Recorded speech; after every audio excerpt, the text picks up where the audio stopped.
Press review time now. The UK, US and now New Zealand claim to have been victims of a Chinese state-sponsored hacking operation. Targets MPs, journalists, activists as well. Dipti's joining us. She's been having a look through and finding out a lot more about it, Dipti. Yeah, it's dominating the British papers today, Stuart, in what the Daily Mail calls a highly unusual move. The US and UK publicly identified China as the source of a decades-long cyber attack campaign. That campaign targeted, among others, politicians, journalists, institutions in the UK, the US, and New Zealand now says that its parliamentary system was also targeted in 2021. The US has announced that it announced criminal charges and sanctions against 7 hackers who they say live in China.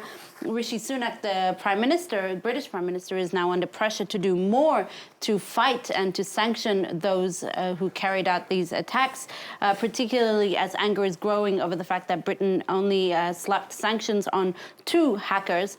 They belong to a group called Advanced Persistent Threat, or APT. Now, to give you an idea of the scale of these attacks, in one instance, an attack on the UK Electoral Commission gave the hackers access to the names and addresses of 40 million people registered to vote. One MP saying Britain turned up to a gunfight with a wooden spoon is in a bid to describe the response of Britain to punishing these hackers. As the Times reports there, China is set to be declared a threat to national security. Following these revelations, there's also a bit of reaction in the illustrated press today. This is from a cartoonist for the Daily Telegraph who has a man saying, "I have a Chinese-made car. I parked it a few streets away because I don't want it to know where I live." Yeah, presumably the Chinese press furious about this, Dipti. What are they saying? Well, let's show you the Global Times story. This is the official newspaper of the Communist government. As you see in the headline there, the UK has scripted a big China threat farce this time. That's the essence of this Global Times editorial. The paper using words like absurd and a collective effort to smear China to describe these allegations. The paper also cites a previous article from the Daily Telegraph about the prior disappearance of Kate Middleton, which, according to the Chinese authorities, the Daily Telegraph linked to a campaign of disinformation run by China and Russia. I quote, "It seems as though China has endless designs on the UK. The symptom of paranoia deserves a severe diagnosis," it says. Now, something different. The American hip-hop mogul Diddy's homes have been raised by Homeland Security. This is in an ongoing federal sex investigation. Yeah, that's right. The billionaire Sean Combs, a.k.a. Diddy, was not present when those federal investigations were carried out. His 2 homes were raided in Miami and Los Angeles.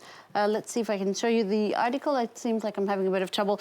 Anyway, according to the New York Post, federal agents were seen carrying boxes and bags of evidence and electronics from his home in LA after that raid. Flight data shows that his private jet touched down in the Caribbean on Monday. Now, according to Forbes, Diddy faces multiple civil lawsuits that accuse him of rape, sex trafficking, and sexual abuse. He has denied the allegations, and he hasn't been formally charged with any crimes. Last November, singer and dancer Cassandra Ventura accused him of a years-long abusive relationship in which she says he wielded complete control over her personal and professional life.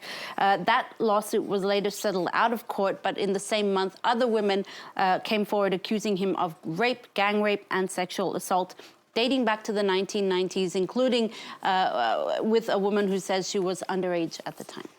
Fascinating story for you now. This is the New York Times. They published an exclusive which shows that the Brazilian president stayed at the Hungarian embassy last month in a bid to avoid criminal prosecution. Well, the New York Times says that it was a bid to avoid criminal prosecution. It's quite extraordinary. Last February, former Brazilian President Jair Bolsonaro's passport was confiscated and 2 aides were arrested for attempting to plot a coup after he lost the 2022 presidential elections. Now, the New York Times has parsed through video footage or security footage, 3 days of security footage, which shows Bolsonaro entering and staying at the Hungarian embassy in Brasilia. Bulgaria 4 days after those aides were arrested. He stayed there for a couple of days. He reportedly leveraged his bromance with Hungarian Prime Minister, Hungary's far-right leader Viktor Orban, in an attempt to escape prosecution, according to the Times, for multiple criminal investigations, the most serious of them, his attempts to hold on to power after losing those elections. Jair Bolsonaro admitted to being in the embassy after this New York Times report came out. And from one election to another, a man in the US has legally changed his name and announced a bid for the US presidency to rival Donald Trump and Joe Biden. Changed his name to what? Yeah, well, the name change is crucial to this story, Stuart.